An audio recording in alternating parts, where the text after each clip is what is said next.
Salut à tous, on se retrouve pour une vidéo spécialement consacrée aux joueurs du Barça qui ont repris l'entraînement. Ils nous avaient tous manqué et désormais ils sont de retour. Par rapport à ça, on va voir plusieurs points assez intéressants vis-à-vis des informations qui sont tombées ou même comme ça des sujets que j'ai choisis moi-même. Vous allez voir que ça change un petit peu de ce que je fais d'habitude, mais ça sera tout de même intéressant. Déjà, la première chose, c'est que ça nous fait plaisir de les revoir. Avec leur nouvelle teinture blonde, on a vu pas mal de joueurs le faire, dont notamment Lewandowski, Gavi ou Lamine Yamal, et on verra s'il y en a d'autres qui vont aussi les suivre, mais surtout parce que voilà, c'est des joueurs qu'on apprécie beaucoup, auxquels on avait vu depuis un certain temps, et là, désormais, ils sont présents à nouveau, et on verra jusqu'où ils vont nous emmener.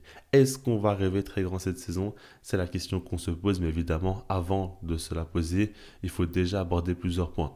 Moi, j'aimerais commencer par le commencement et surtout dire que cette saison, le Barça sera beaucoup plus armé pour être compétitif que la saison passée. Déjà, il y a plusieurs points à prendre en compte. Je pense que les joueurs du Barça avaient besoin d'une coupure et ils l'ont eu. Comme vous le savez, ils n'ont pas participé à la Coupe du Monde des clubs et je pense que c'est un mal pour un bien.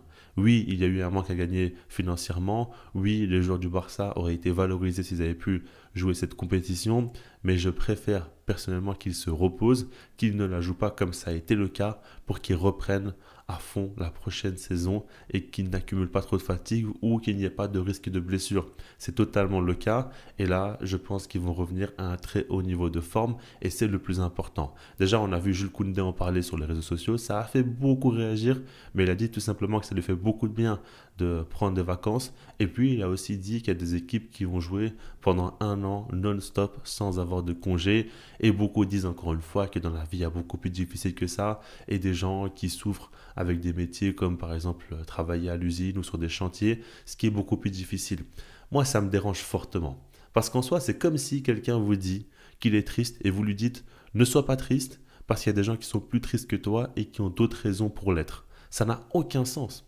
En soi, moi je pars du principe où pendant des mois, les joueurs de haut niveau font un enchaînement qui est entraînement, match, récupération. Entraînement, match, récupération.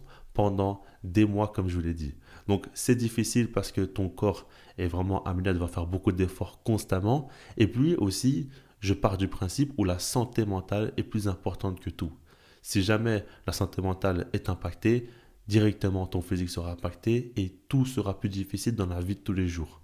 Déjà, aucun être humain n'a été conçu pour jouer un match de foot en étant regardé par des dizaines de milliers de personnes dans le stade et par des millions de personnes à la télévision ou sur les réseaux. Donc déjà aussi, il faut le prendre en compte, ça rajoute une grosse pression et on pense que les joueurs s'y habituent, mais en réalité, on ne peut jamais réellement s'y habituer. Chacun gère cette pression-là à sa manière, mais ce n'est jamais facile. On sait que si un joueur de haut niveau se rate, il va se faire lyncher et certainement insulter sur les réseaux par des centaines de milliers de personnes, voire des millions de personnes. Et ça, c'est très difficile. Tu as tout de même toujours cette boule au ventre, quoi qu'il arrive. Et puis, de manière générale, encore une fois, il faut respecter ce que les joueurs ressentent aussi. Je pars du principe où si eux le vivent mal, ou c'est un petit peu difficile d'enchaîner, il faut le respecter tout simplement. On est qui pour dire que non, ils ne peuvent pas se plaindre parce qu'ils gagnent des millions ou quoi? La vie, ce n'est pas que l'argent. Je pense qu'à un moment donné, quand on grandit, on comprend que l'argent ne suffit pas pour être heureux et qu'il faut beaucoup plus que ça. Donc, j'ai voulu juste tenir un petit message par rapport à ça. Moi, je ne comprends pas les gens qui critiquent Koundé ou même de manière générale les footballeurs parce qu'ils se plaignent de jouer beaucoup trop souvent. C'est dans leur droit, évidemment. On sait très bien qu'ils jouent uniquement parce que la FIFA veut générer un maximum d'argent et ne pense pas à leur santé. Et c'est normal qu'ils ne soient pas contents. Maintenant, si j'avais dit que cette saison, le Barça a plus de chances d'être compétitif, c'est aussi et surtout parce que la saison passée, il y avait deux facteurs à prendre en compte. Le premier, c'est que lorsque Hansi Flick est arrivé, il y avait beaucoup de joueurs qui étaient blessés, qui ont raté les premiers mois de compétition, dont notamment Gavi et Frenkie de Jong. Donc, il a dû commencer avec un effectif amoindri. Ça, déjà, ça a été une difficulté pour lui. Alors, il y a eu l'occasion de faire jouer des jeunes joueurs, c'est très bien, mais de manière générale, désormais, tout le monde est disponible. Des joueurs sont de retour de blessure comme Casado et Bernal, et de manière générale, tout le monde est prêt pour cette saison qui va démarrer, et ça, c'est déjà quelque chose d'important. Ensuite, il y a un autre point aussi qui est important, c'est que Hansi Flick venait d'arriver au club. Il a tout découvert, il a découvert autant l'effectif que les infrastructures, donc il a eu besoin de prendre des repères. Là, cette fois-ci, il est déjà installé, tout le monde le connaît, il connaît tout le monde, donc ça va faciliter les choses. Et puis, je pense que là, ça peut être beaucoup plus simple pour lui de directement pouvoir performer. Par exemple, en Liga, il ne faut pas le prendre à la légère. Chaque point compte. Au final, gagner 3 points face à Valladolid ou face au Real Madrid ou face à n'importe quelle équipe, ça vaut la même chose dans le classement final. Donc, si le Barça peut commencer tout de suite très fort la saison en enchaînant les victoires, ça peut être très positif et ça peut peser lourd pour la suite. Parce que on dit beaucoup que la fatigue a eu vraiment un gros impact négatif sur la fin de saison du Barça, et c'est vrai. Maintenant, si jamais le Barça avait perdu moins de points en Liga, avait eu plus d'avance, évidemment ce n'est pas simple, mais ça aurait pu être fait vu le niveau de l'équipe. À ce moment-là, ils auraient pu faire tourner en fin de saison et se reposer, alors que là, ils ont dû jouer tous les matchs de Liga à fond, plus ceux de Ligue des Champions, plus ceux de Copa del Rey, plus de Supercoupe. Ça a été beaucoup trop excessif et au final, ils n'ont jamais réellement pu se reposer. Ici, si jamais le Barça commence fort tout de suite, c'est très important parce que déjà, ça peut sécuriser le championnat assez rapidement et on peut avoir une avance sur le Real Madrid qui d'ailleurs là est en plein doute, en pleine crise. Donc ça peut être très bien de profiter de leur moment de faiblesse actuellement et que le Barça, eux, n'ont pas de problème. Donc ça peut être très bien. Et puis, ça peut permettre aussi de mieux terminer la saison. Je pense que tout de suite, il y a un enjeu. Un point sur lequel j'ai beaucoup d'attentes envers Hansi Flick, c'est sur sa capacité à faire en sorte que tout le monde soit concerné dès le début de la saison. C'est-à-dire qu'il peut mettre en place un 11 type, il n'y a pas de souci, mais dès le début, il va falloir qu'il fasse tourner quelques fois et qu'il donne du temps de jeu à plusieurs joueurs différents. Déjà en sortie de banc, c'est une évidence, mais même en tant que titulaire aussi, je pense qu'il y a beaucoup de joueurs de très haut niveau au sein de l'effectif, notamment par exemple au milieu de terrain, mais pas que. Et il faut faire en sorte que tout le monde commence déjà à jouer, à se sentir un petit peu important, à ne pas délaisser certains joueurs. C'est déjà là où ça commence. Si tout le monde se sent concerné, encore une fois, à ce moment-là, ça va les faciliter aussi dans leur prise de confiance et par la suite, ça peut vraiment être très payant. Donc c'est déjà un point important. On rentre quand même un petit peu dans l'analyse sans aller en profondeur, évidemment. Ensuite, si on continue avec les sujets que je voulais aborder, il y en a un qui me fait extrêmement plaisir et je pense que vous aussi vous fera très plaisir, c'est qu'il y a 10 joueurs du Barça Athletic, donc de la Masia mais pas à 100%, plusieurs en tout cas, qui ont déjà été présents là lors de la reprise d'entraînement. Ça, c'est une très bonne nouvelle. Je vous affiche la liste et vous voyez tous les joueurs. On a des latéraux, on a des milieux de terrain, on a des ailiers, on a des joueurs extrêmement talentueux et peut-être des cracks dans la liste, je ne sais pas, c'est fortement possible et c'est tout ce que je souhaite. Par rapport à ça, moi ce qui m'intéresse, c'est de savoir si tous ces joueurs-là seront appelés lors de la pré-saison ou non. C'est la question que je me pose. À l'heure actuelle, on ne le sait pas. Il y a de fortes chances que oui, mais ce n'est pas encore confirmé. C'est important qu'on le sache. Le Barça va jouer pas mal de matchs, notamment avec la tournée asiatique, puis la pré-saison, puis le trophée Gamper. Je pense que c'est l'occasion de tester des jeunes. On sait que le Barça a l'habitude d'incorporer des jeunes de la Masia dans le 11 type ou en tout cas dans l'effectif du Barça. Donc peut-être que cette saison, on aura encore une fois droit à des pépites, des joueurs qui vont pouvoir éclore. Quand on sait que le Barça, jusqu'à présent, n'est pas très actif sur le marché des transferts, ça pourrait faire du bien d'avoir des jeunes pépites comme ça qui commencent à monter en équipe première et à apporter aussi leur talent au sein de l'équipe. C'est quelque chose qui me plaît fortement. Si vous êtes intéressé, je pourrais faire une vidéo sur les jeunes à suivre parmi cette liste-là lors de la pré-saison. C'est un sujet qui m'intéresse fortement et on pourra tout de suite commencer à parler pas mal de joueurs. En ce moment, il y en a un qui fait beaucoup parler de lui, c'est Landry Faré. Et il y a énormément de hype autour de lui. On a vu des images lorsqu'il s'entraînait seul et on a vu beaucoup de gens très hypés dans la commu Barça. Moi, ce qui me dérange, c'est que la plupart des gens sont hypés parce que physiquement, c'est un monstre. On l'a vu torse nu, on l'a vu s'entraîner et on voit que c'est une machine physiquement.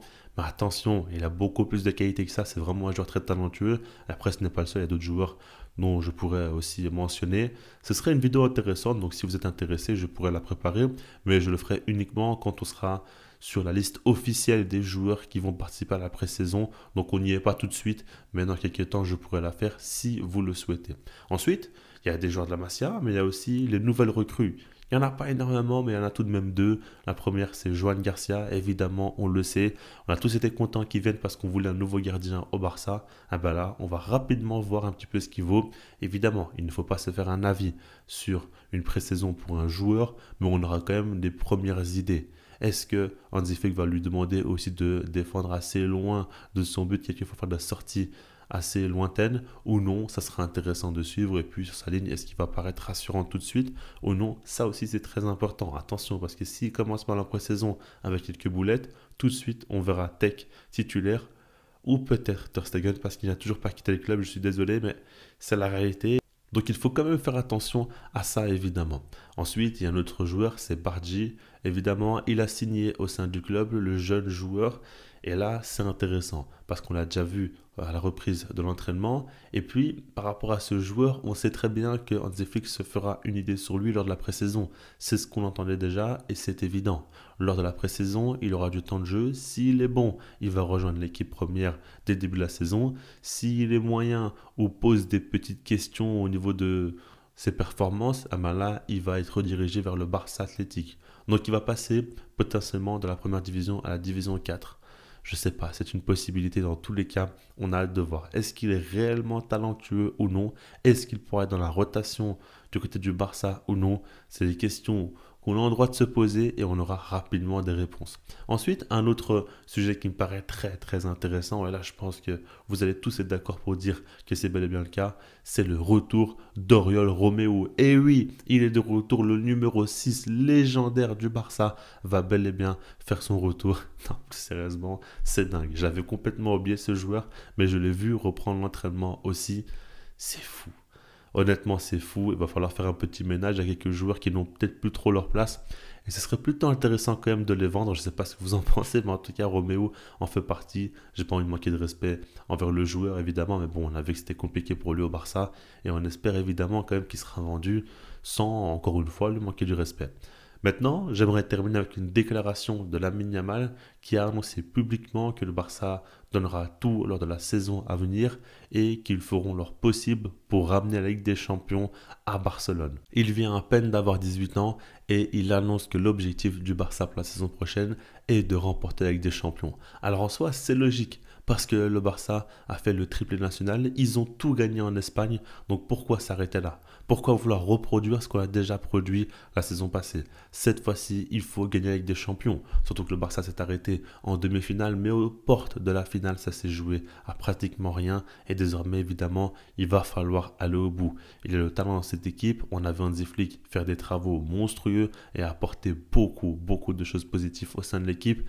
Désormais, il faut y croire, il faut y aller au bout, et Lamine Yamal l'a bien fait comprendre. Moi, ça me fait plaisir cette ambition, et je trouve qu'il n'y a pas d'arrogance, il n'y a pas, on va dire, de prétention de la part du Barça ou de Lamine Yamal. C'est logique en soi. Il va falloir chercher la Ligue des Champions. Alors, ce qui est bien, c'est qu'il n'a pas dit ça en mode le Barça va gagner la Ligue des Champions, c'est une évidence ou quoi. Non, il a clairement dit que c'est l'objectif du club.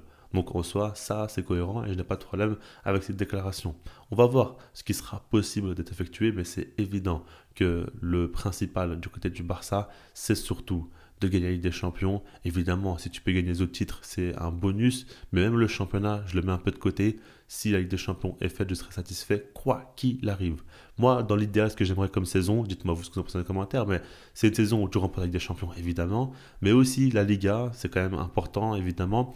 Et puis, toujours garder cette supériorité face au Real Madrid. Ça, c'est quelque chose qui me ferait très plaisir et qui serait important pour la suite aussi, pour avoir l'avantage psychologique. On sait que c'est quelque chose qui va déterminer les prochaines saisons parce qu'il y aura des finales, évidemment en Copa ou en Super Copa face au Real Madrid et puis des classicos importants pour la Liga à venir.